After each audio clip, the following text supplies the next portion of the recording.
نبی رحمت علیہ الصلاۃ والسلام نے صحابہ کرام علیہم رضوان کے سامنے گزشتہ امتوں کے احوال ذکر فرمائے کہ 1,000 سال ان کی عمریں ہوتی تھی، 1500 سال تک وہ زندہ رہتے تھے۔ تو صحابہ کے دلوں میں تجسس پیدا ہوا کہ اگر عمر 1000 سال ہوگی تو نماز بھی تو 1000 سال ہی پڑھیں گے نا، اگر عمر 1500 سال ہوگی تو روزے، عبادتیں، یہ سارے کام بھی تو بڑے زیادہ کرتے ہوں گے۔ تو یہ شوق جب پیدا ہوا تو اللہ کریم نے فرمایا کہ محبوب میں ایک رات دیتا ہوں، لیلۃ القدر خیر من الف شہر، جو رات ایک ہوگی پر 1000 مہینے سے بہتر ہوگی، 1000 مہینے سے۔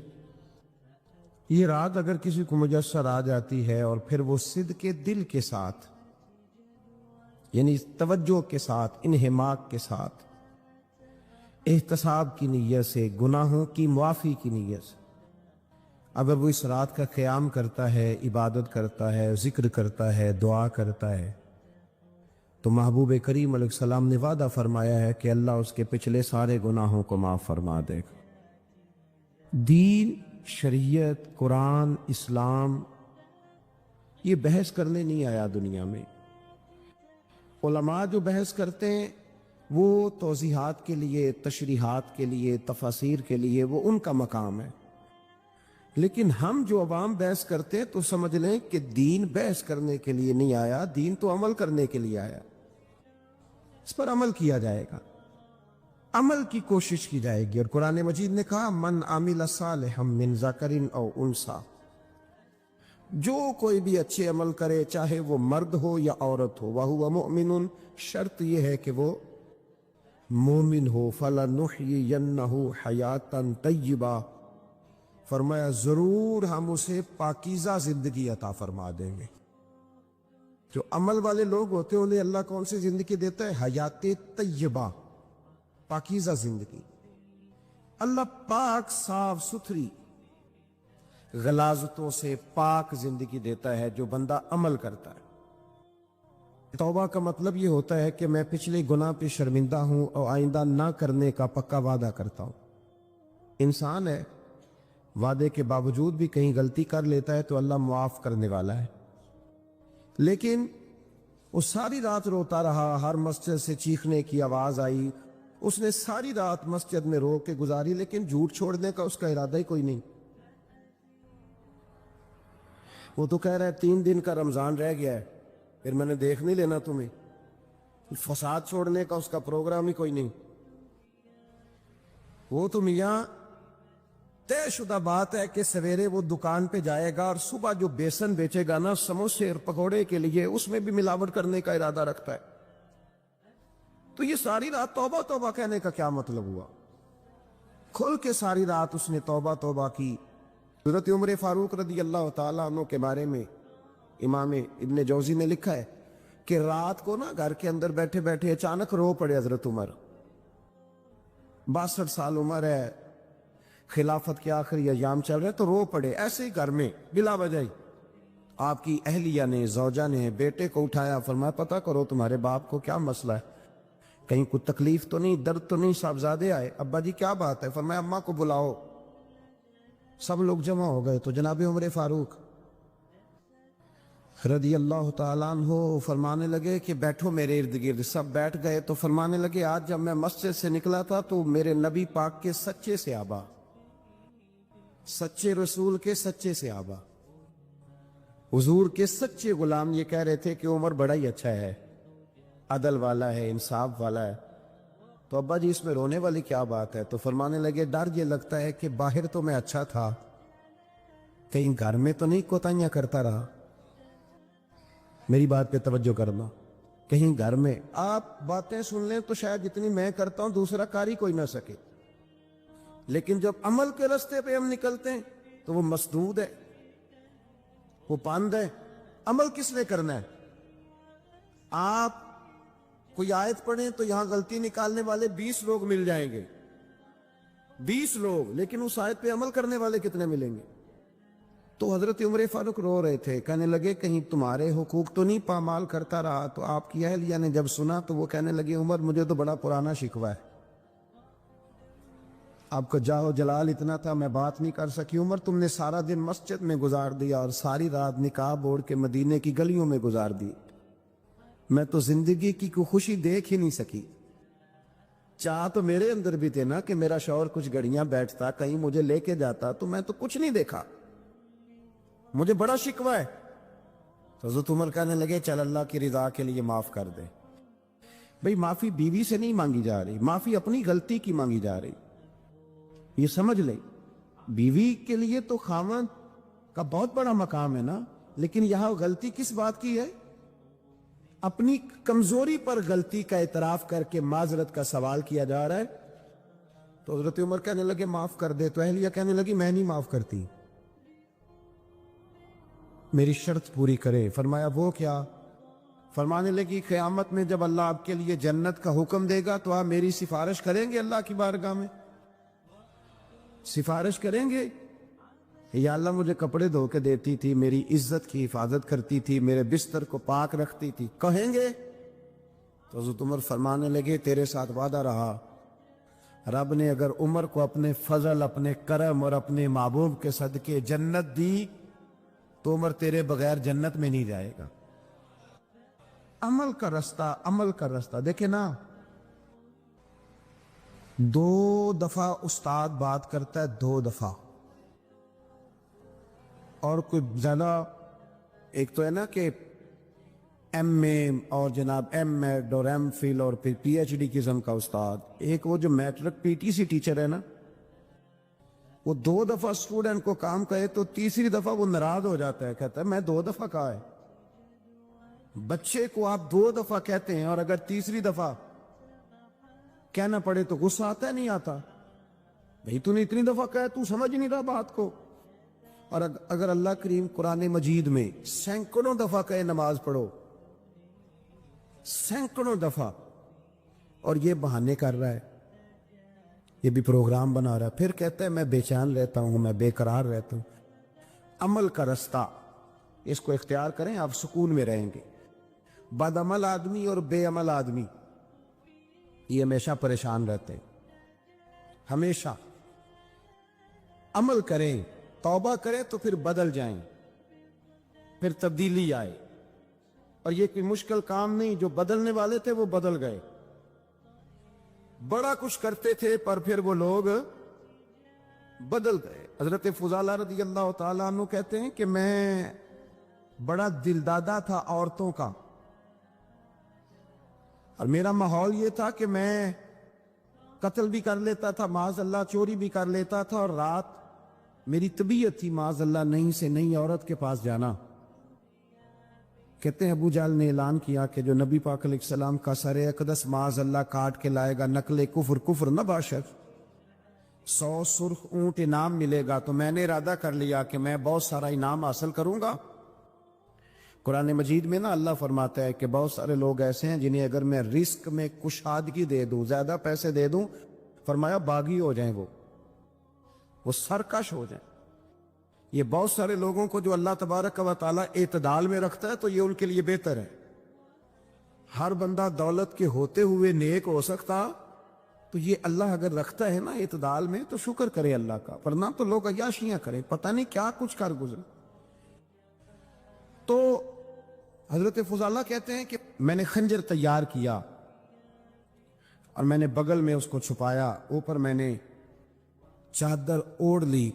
اب مجھے پتا تھا ظہر کی نماز کے بعد نبی پاک صلی اللہ علیہ وسلم طواف کعبہ کے لیے، بیت اللہ شریف کے طواف کے لیے جاتے ہیں۔ کہتے ہیں میں بھی اس طرف بڑھا، رستے میں نا وہ خاتون جس کے گھر میں نے رات آنا تھا، میں نے دروازے پہ دستک دی، میں نے کہا کہ تیار رہنا، تیار رہنا، آج میں بڑے پیسے لے کے آؤں گا۔ اسے میں نے یہ کہا اور پھر میں چلا گیا بیت اللہ شریف کا طواف کرنے۔ کہتے ہیں اللہ کے محبوب بھی طواف کر رہے تھے تو میں نے بھی طواف شروع کر دیا۔ ارادہ یہ تھا کہ جہاں نبی پاک علیہ السلام میرے قریب سے گزریں گے تو موقع پا کر میں حضور کے جسم اقدس پر خنجر کھوپ دوں گا اور معاذ اللہ شہید کر دوں گا۔ کہتے ہیں حضور ایک دفعہ بھی میرے پاس سے گزرے تو میں ہمت نہ کر سکا، دوسری دفعہ بھی پاس سے گزرے تو میں ہمت نہ کر سکا، تیسری دفعہ بھی گزرے تو میں ہمت، نبی کریم صلی اللہ علیہ وسلم 2-3 دفعہ گزرے تو فرماتے ہیں کہ مجھے موقع نہ ملا، اس لیے کہ حضور فرماتے ہیں اللہ نے روب کے ساتھ میری مدد فرمائی، دشمن پر میرا روب طاری ہو جاتا۔ فرماتے ہیں جب چکر پورے ہو گئے تو محبوب کریم نہ چھٹے چکر پہ فرمانے لگے فضالہ چکر ایک رہ گیا ہے، بے خبر ہو جو غلاموں سے وہ آقا کیا ہے، ایک پھیرا رہ گیا ہے۔ کہتے طواف مکمل ہو گیا تو محبوب میرے قریب آئے، فرمایا وہ کام کرتے کیوں نہیں جس کے لیے آئے تھے؟ میں نے عرض کی یا رسول اللہ کون سا کام، کیسا کام؟ اندر تو چور تھا نا، بانج فقیروں کسے نہیں ماریا اے ہوئی چور اندر دا، اندر چور تھا نا۔ کہتے حضور نے مجھے کندھے سے پکڑ کے ہلایا، فرمایا کرتے کیوں نہیں؟ جب حضور نے ہلایا تو وہ خنجر بھی پیروں میں گرا اور میں بھی رسول اللہ کے پیروں میں گر گیا۔ میں نے کہا حضور مجھے کلمہ پڑھا دیں۔ کہتے ہیں حضور نے پہلے میرے دل پہ دست مبارک پھیرا، پھر میرے نبی نے مجھے کلمہ پڑھا دیا۔ اب نہ مرید ہونے والا کہتا ہے کہ جی آہستہ آہستہ میں ٹھیک ہو جاؤں گا۔ اب وہ آہستہ آہستہ کا کیا ترجمہ ہے یہ بالکل سمجھ نہیں آتی۔ بھئی کسی بندے سے 5 لاکھ روپیہ لینا ہے تو اس سے وہ کہتا ہے جی میں آہستہ آہستہ دوں گا، 500 روپیہ دے دیا کروں گا روز کا، تو کہتے ہیں میری رقم خراب ہوتی ہے، پورے دو۔ اور نیکی کی بات جب آتی ہے تو کہتے ہیں حضرت صاحب دین اتنا سخت نہیں ہے، میں آہستہ آہستہ ٹھیک ہو جاؤں گا۔ اب میں مغرب عشاء پڑھنی شروع کر دیا میں نے، اب میں تسبیح لے لی ہے، کل میں نے بھی آہستہ آہستہ میں ٹھیک ہو جاؤں۔ یعنی رقم لینی ہو تو وہ آہستہ آہستہ قبول نہیں ہے، لیکن اور مکان کی رجسٹری اگر کرانی ہو تو مالک مکان کہے کہ آہستہ آہستہ کرا لو، کہتے ہیں پیسے پورے دیے، سویرے چل اور بیان دے۔ یہ کیا بات ہوئی؟ یہاں یہ جو ہمارا ماحول تھا نا کر لیں گے ہو جائے گا، یقین کریں لوگ قبروں میں چلے گئے ہیں پر مسجدوں میں نہیں آئے۔ ہر کام سے لوگ ریٹائر ہوئے پر گناہوں سے ریٹائر نہیں ہوئے، آخر تک تباہی اتر گئی لیکن لوگ بدلنے کو تیار نہ ہوئے۔ حضرت فضالہ کہتے ہیں ابھی میں نے کلمہ پڑھا، ابھی میں واپس آیا، رستے میں وہ بی بی کھڑی تھی، کہتے ہیں میں وہ شخص تھا کہ عورتیں مرتی تھی میرے اوپر اور کسی کی جرت تھی کہ وہ آئیں بائیں شائیں کرے، لیکن فرماتے ہیں میں بی بی کے پاس سے گزر گیا، پہلے تو اس کا خیال تھا رکے گا، لیکن جب میں رکا نہ تو دروازے پہ آئی، اور جب میں گزر گیا تو اس نے آواز دی، لیکن میں نے سنی انسنی کر دی، جب آگے بڑھا تو میرے پیچھے دوڑی۔ فرماتے ہیں مجھے پکڑ کے کہنے لگی فضالہ تجھے کیا ہوا، تو وہی نہیں جو یہاں سے گیا تھا؟ آپ فرماتے ہیں میں کبھی نہیں رویا تھا، میں کبھی نہیں رویا تھا، اور جب کہا نا تو وہی نہیں، کہتے میں نے سر اٹھایا تو میری آنکھوں میں آنسو تھے، میں نے کہا میں جو گیا تھا وہ نہیں ہوں، اب تو میں محمد عربی کا غلام بن گیا، اب میں وہ نہیں ہوں، اب نہیں ہو سکتا کہ کوئی میری نظر میلی ہو جائے، یہ کیسے ممکن ہے؟ اب نا اسلام کی تعریف ہم نے یہ کی ہے کہ خبردار کوئی ہمارے قریب نہ آئے، ہم کسی کو بات نہیں کرنے دیتے کہ ہم مسلمان ہیں، ہم بات نہیں کرنے دیتے۔ پتہ کیا بات ہے؟ ایک میری یہ تقریر ہوتی ہے ممبر پہ، اور ایک میرا عمل ہوتا ہے جب میں سفر کرتا ہوں، جب میں گاڑی میں بیٹھتا ہوں، جب میں دوستوں سے ملتا ہوں۔ جب ان دونوں باتوں میں تضاد آتا ہے نا، تضاد، تو لوگ تقریر کو جذبات نہیں کہتے، ایک فن بن جاتی ہے تقریر۔ آپ کو پتہ ہے نا وائزین نعت خواں کہتے ہیں میں نے محفل لوٹ لی،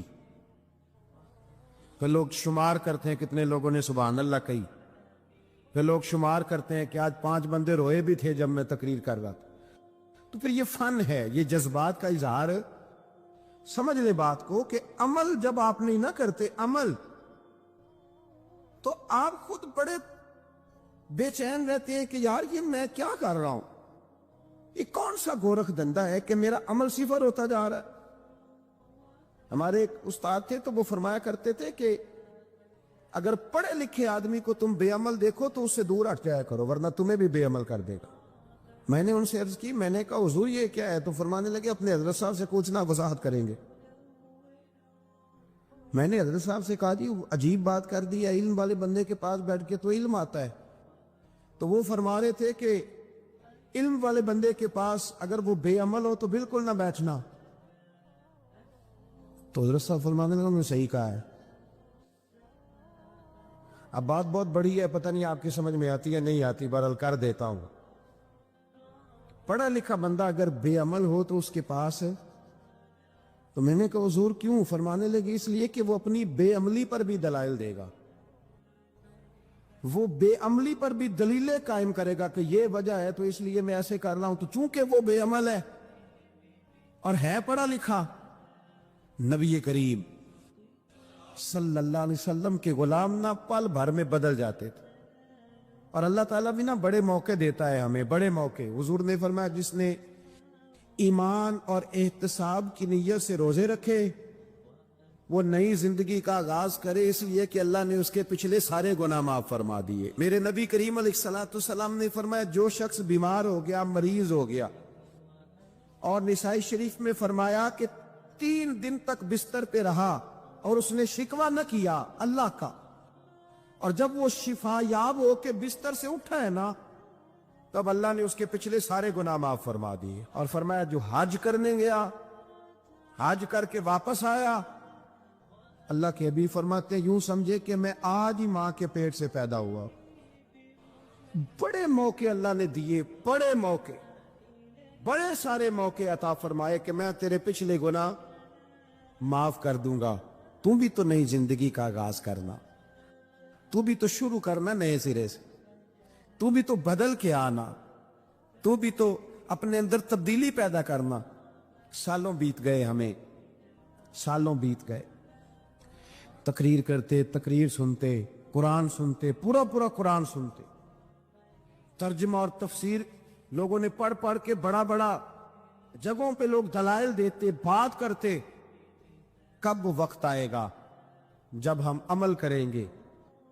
تھوڑا تھوڑا مجھے سفر کرنا پڑتا ہے، دنیا میں گھومتا رہتا ہوں، تو کچھ چیزیں ایسی ہوتی ہیں جو کبھی کبھی انوکھی ہو جاتی ہیں۔ میں ایک جگہ پہ تھا تو وہاں 4 5 6 عمرے کے ٹکٹ تھے محفل میں، تو ہمارے آپ کو پتہ ہے نا وہ تو دلیلوں والے لوگ ہیں، ان بیچاروں کو بھی کوئی دلیل نہیں ملتی۔ تو ایک صاحب مجھے کہنے لگا جی عمرے کا ٹکٹ دینا جائز ہے قرآن اندازی کر کے؟ میں نے کہا یار چلو جائز ہی رہنے دو، تیری مہربانی، کہ اب اس پہ بھی اعتراض آ گیا ہے۔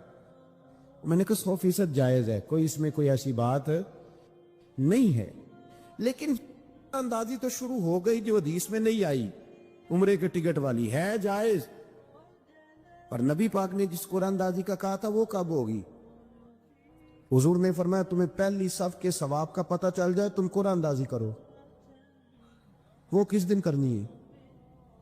کس مسجد میں ہوتی ہے؟ حضرت عبداللہ ابن مسعود فرماتے ہیں تمہیں پتہ چلے اذان کا ثواب کتنا، تم قرآن اندازی کرو۔ کب کرنی ہے؟ کون پڑھے گا اذان؟ کون یہ آگے بڑھ کے کام کرے گا؟ بھئی جو قرآن اندازی حدیث میں ہے وہ کب ہوگی؟ یہ تو قرآن اندازی شروع ہو گئی اور ہو رہی ہے، اب تو لوگ جہیز دینے لگے ہیں قرآن اندازی کر کے، یہ ماحول بن گیا۔ دین عمل کرنے کے لیے آیا ہے، جو حکم میرے نبی پاک کے غلاموں کو ملا انہوں نے عمل کر کے دکھایا، انہوں نے عمل کر کے دکھایا، وہ عمل کے میدان کے لوگ تھے۔ حضرت ابوبکر صدیق سے زیادہ روایات مروی نہیں ہیں، اگر ڈھونڈنے نکلو گے تو زیادہ قول نہیں ملیں گے ان کے۔ حضرت عمر فاروق کے زیادہ اقوال، زیادہ ارشادات آپ کو نہیں ملیں گے۔ حضرت سیدنا عثمان غنی کی زیادہ باتیں آپ کو نہیں ملیں گی، ان کا عمل ملے گا، ان کا کردار ملے گا، ان کا لب و لہجہ ملے گا، زندگی گزارنے میں کیا طریقہ اختیار کیا وہ آپ کو ملے گا۔ اب تو وہ لوگ رخصت ہو گئے جن کے عمل سے لوگ زندگی پکڑتے تھے، عمل سے، کردار سے۔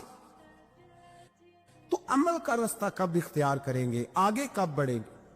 میرے رسول کریم صلی اللہ تعالی علیہ وسلم کے غلام عمل کرتے تھے، اور جب عمل کرتے تھے پھر اس کا ریزلٹ آتا تھا۔ یاد رکھنا، ریزلٹ نیتوں کا آتا ہے، ارادوں کا آتا ہے، عمل کا آتا ہے۔